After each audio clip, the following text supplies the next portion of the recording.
Okay, so today we're going to be doing something simple and something fun.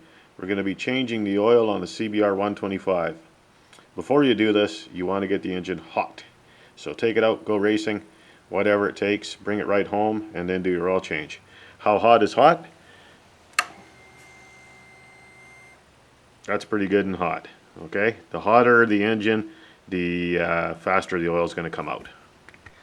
And one other thing before I forget, the hotter the engine, the more oil you're going to get out of it. This is an important thing to do.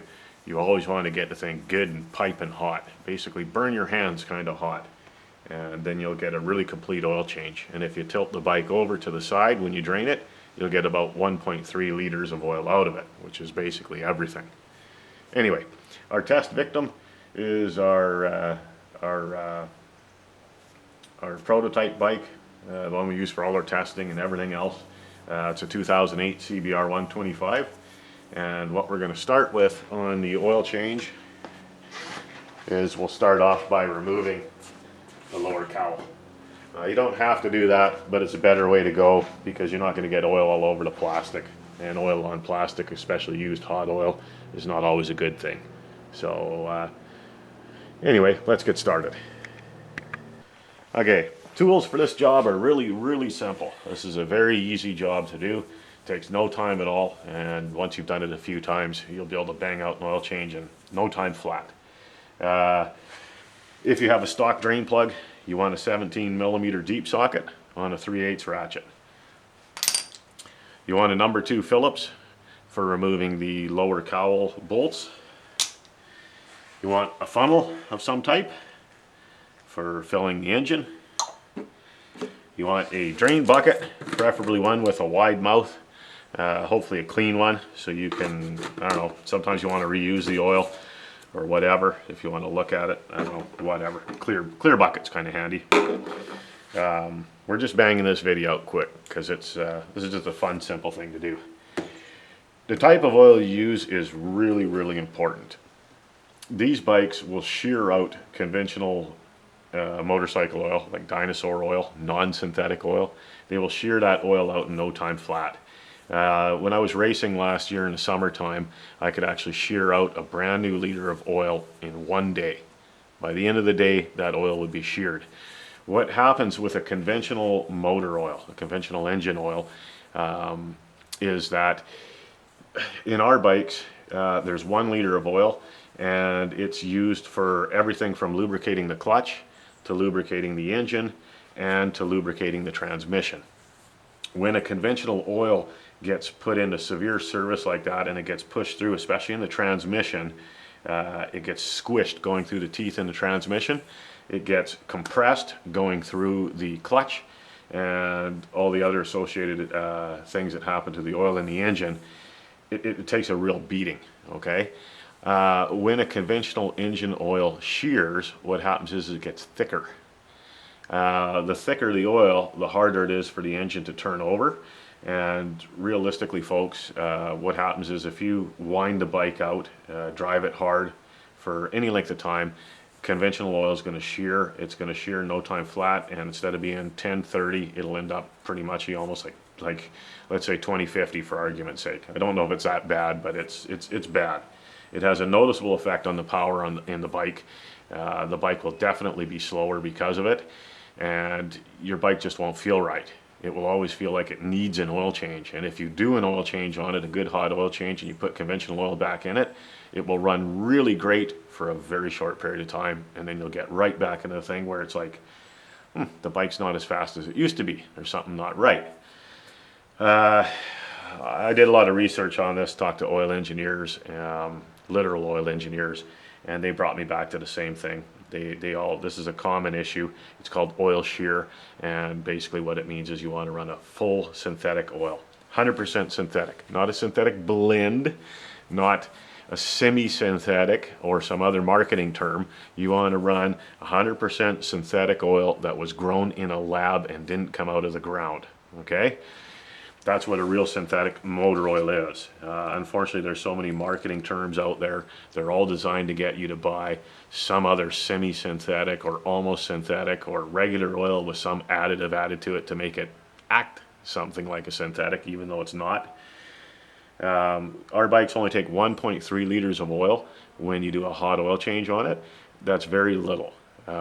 So you can go right into a gold standard oil, and it'll help you out like you wouldn't believe. AMSOIL. This is my personal favorite. AMSOIL synthetic oil. It's 100% synthetic oil. It is grown in a lab. It's actually made by Mobil 1 for AMSOIL, and then AMSOIL adds their own additive package to it. I mean, it's the real deal. Price-wise, a real liter of synthetic oil is usually around $15. If it's not $15, if it's $7, you might want to start to question whether it's real synthetic oil, because real synthetic oil is expensive. This is 0W40, which is actually perfect for our climate. The W actually stands for winter, believe it or not. So 0 winter, that's the grade of the oil. 0 winter, 40 summer. Okay? The first digit doesn't really matter for most climates unless you're living at the North Pole. 0, the lower that number, the better off you are. And the 40 is the one you want to pay attention to, and that works pretty much in all climates, except some folks in Australia said to me 40 is not ideal in Australia because it gets really, really hot there. So anyway, 040 is great. AMSOIL synthetic is the way to fly as far as I'm concerned. As long as you're paying about 15 bucks a liter, it's probably full-blown synthetic oil. So let's get started. Okay, now that the bike is very hot, the first thing that we're going to do is we're going to remove the lower fairing. Okay, so you take your number 2 Phillips and remove this screw.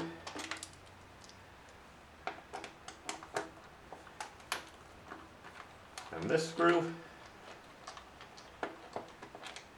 And then we'll go over to here and we'll remove this screw, the lower one. Just so you can put these on the ground right below your bike. Pull the lever down a little bit. Try and get your hand in there just right. Don't strip the screws. They're easy to strip, like the heads. They're very soft. They're also very cheap, so you can buy a dozen of them from Honda for not much money and keep them on hand as spares. Okay. And what we'll do is we'll go over to the other side and do the same. Okay, so I remove the 2 screws at the top on this side.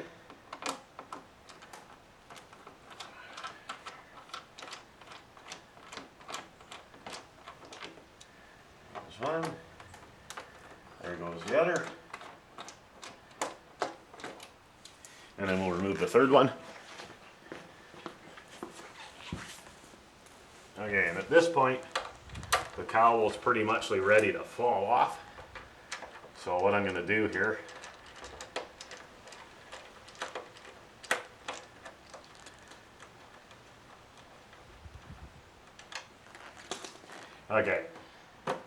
you kind of push it forward. Okay, you pop it off of there, it pops off the other side. You've got to kind of hang on to it and then gently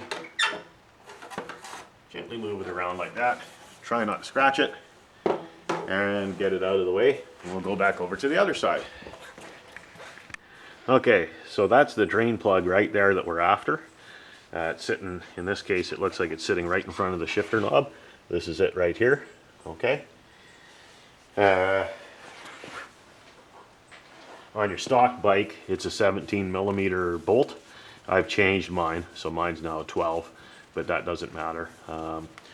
What we're going to do now is we're going to pull the plug, drain the oil out of it, and try not to make a mess. Okay, so just stick your bucket underneath there like that. Get your ratchet ready. Pull it this way, counterclockwise to loosen it. Okay. Get it loose. I'll try not to get my head in the way. Okay, now what I'm going to do is I'm going to kind of do 2 things at once. As the oil starts coming out of the bike, I'm going to tilt the bike this way towards me. I'm going to hold the front brake lever on so that the bike won't roll forwards. Okay. And what I'm going to try and do is I'm going to get the bike tilted this way so that all the oil comes out of it. So I'm kind of doing two things at once. Not a big deal. Okay, let's get the oil started first. Okay, there comes the oil. You might have to move the bucket around to kind of catch it all. This is why a wide mouth bucket is a really good idea. So I'm just going to wait a little bit until most of that oil is out of there.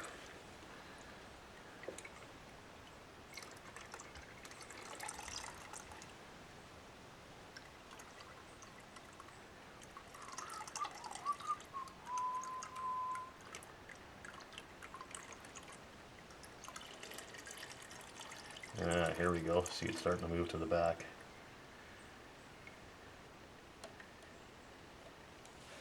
Okay, so I mean that's not bad, and we haven't made too much of a mess at all. Done quite well. Okay, you would think then, because there's very little oil coming out of there, that that's the end of the oil. That's actually not the case. So what I'm going to do is I'll move the bucket back this way a bit, because what's going to happen is when I tilt the bike, it's going to come out on this side.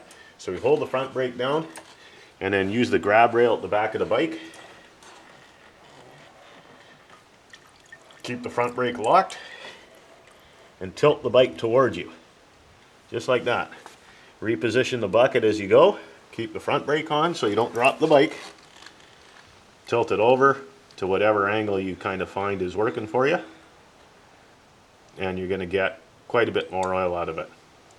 This is why the manual states a 1.3 liter oil change.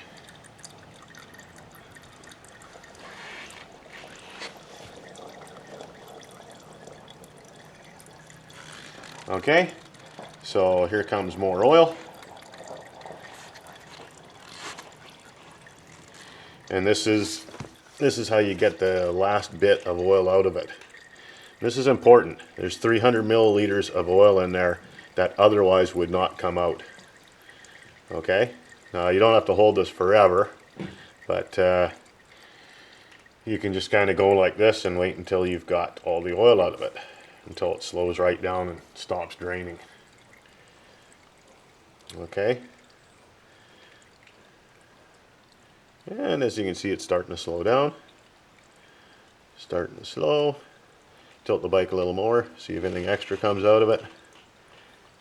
Put the bike on a good angle. Pretend you're doing your MotoGP run or nailing the corners, and away you go. Okay. It can take a little bit, as you can see. You can hold it there for a fair bit, but the thing is, this is a quality oil change. You're getting every last bit of the oil out of the bike. So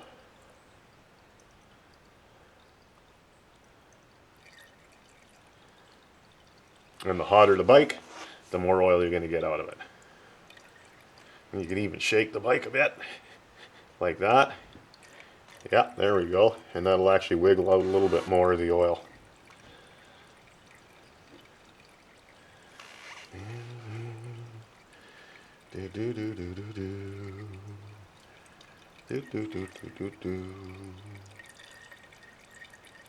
Singing's optional.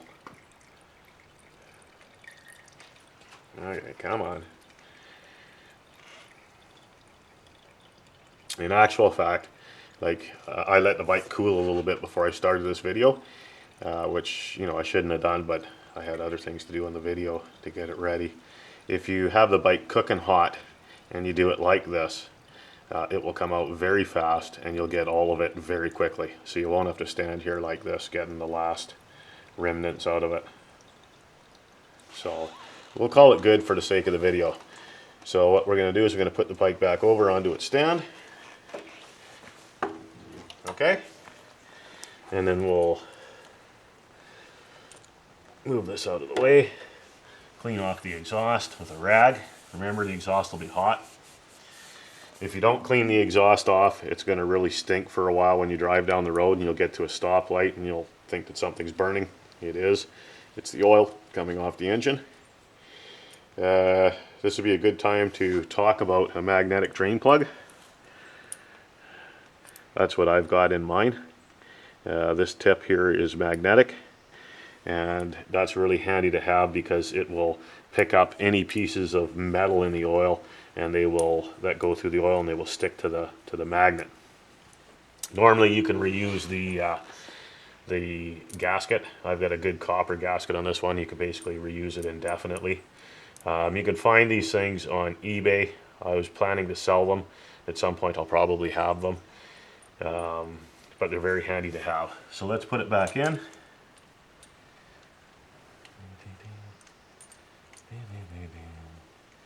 And we'll screw it into the top. Okay, and we'll clean up a little bit of a mess on the floor. And then we'll tighten it up. Okay.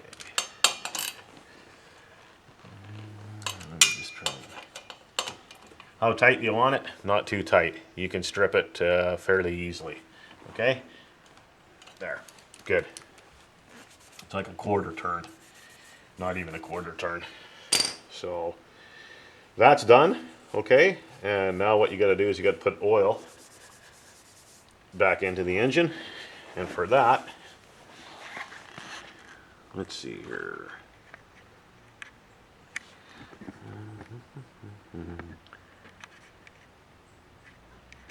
Where are we going?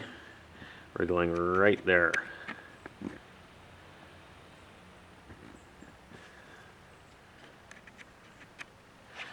Okay, in this case, I'm going to reuse this oil because this is really good synthetic oil. It doesn't have that much time on it. So I've got a little funnel like this, and it'll actually sit in there, and it'll actually stay there. And what I'm going to do is just pour this oil back in, carefully. Trying not to make a mess, and not succeeding.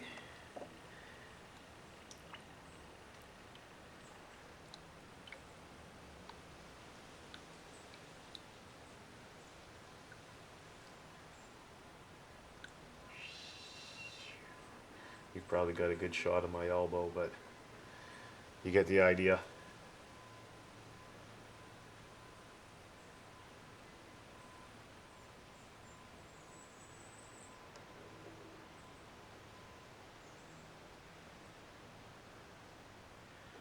And there we go. Good enough.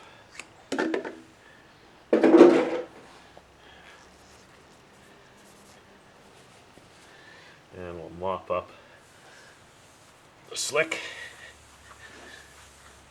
and then I'll top it up with some remaining oil I've got lying around. Okay, there's some important things to remember here.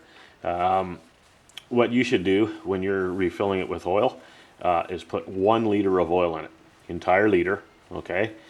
And then fire the bike up for a few seconds just to get the oil moved around. It will be low on oil, but it will not be so low that it's going to cause an issue.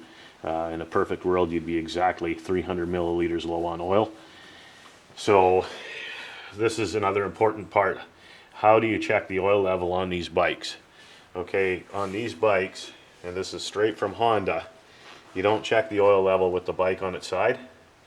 You check the oil level with the bike sitting straight up and down, and you just push the dipstick in and you take it out and you take your reading. Okay, you don't screw it in. Can you see that? Let me take a look here and see if you can still see that. Hopefully that'll do it. It's a bit hard to do without a cameraman. Okay, so you have the bike straight up and down. This is a lot easier if you're sitting on the bike, and you can keep the bike upright, and then you just push the dipstick in all the way. You don't screw it down, and you read your level. Okay, according to this, it's spot on. I know that's not correct because I spilt a fair bit of oil. So what I'm going to do is I'm going to fire it up, and we'll check it again.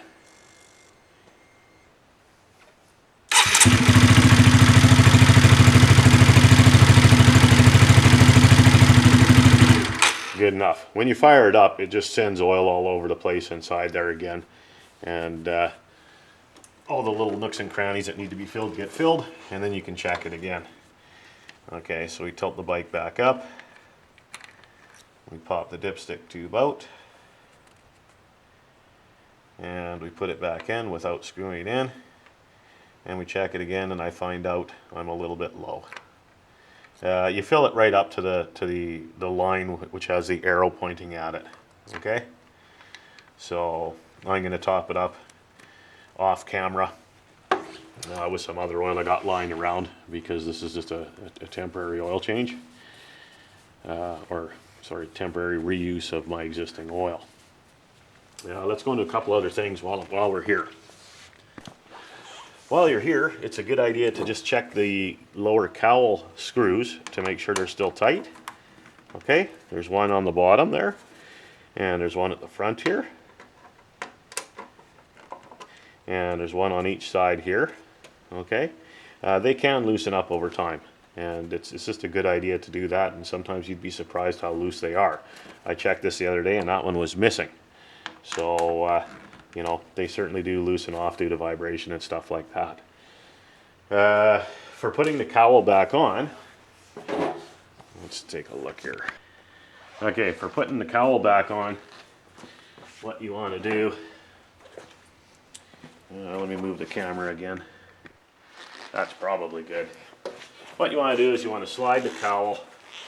Okay, make sure you've cleaned off your exhaust pipe. Okay, you don't want to have any oil lying around there. You kind of slide it under like that. Okay, and you kind of put it up there.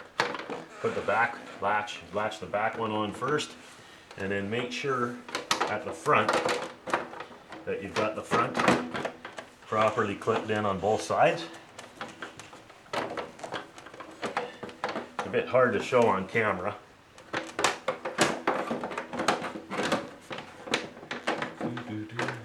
Slip the other side on first is probably easiest, and then slip that on, and away you go.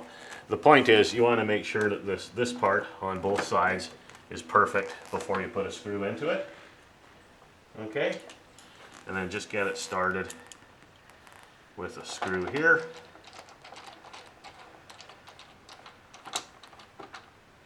Okay, that'll hold it up enough to get the other screws in. So we'll put another one in here. We'll just tighten them a little bit, and we'll even put this one in here by hand.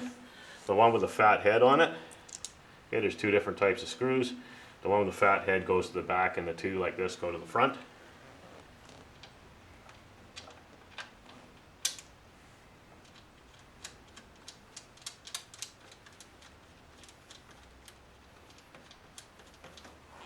Okay, now the reason why we're leaving it loose is so that we can align the cowl. So if you pay attention to the front here, and you look right there, you'll see that it's pretty much aligned. Okay, it's not perfect because it hasn't been tightened down, but it's very close. So what you want to do now is you want to go to the other side and verify that it's correct and start the screws over there. And so here we are on the other side, and it looks like I'm correct. And what you can do is you can actually just lie under the bike, or kind of lie off to the side of the bike like this, and use your left hand and push up on the cowl while you put the screws in. That will help keep the cowl aligned. There goes one.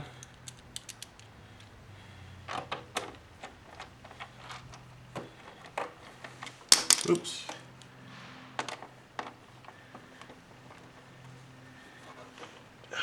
Don't mind me, my arms are a little bit shot, so. And we'll put the back one on. Oops.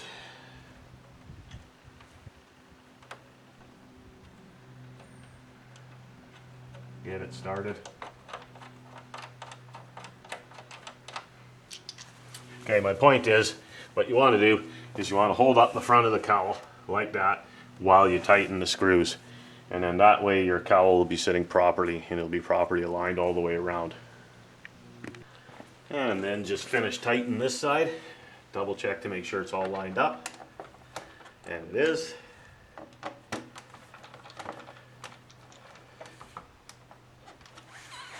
And finish tightening the one here by the brake lever.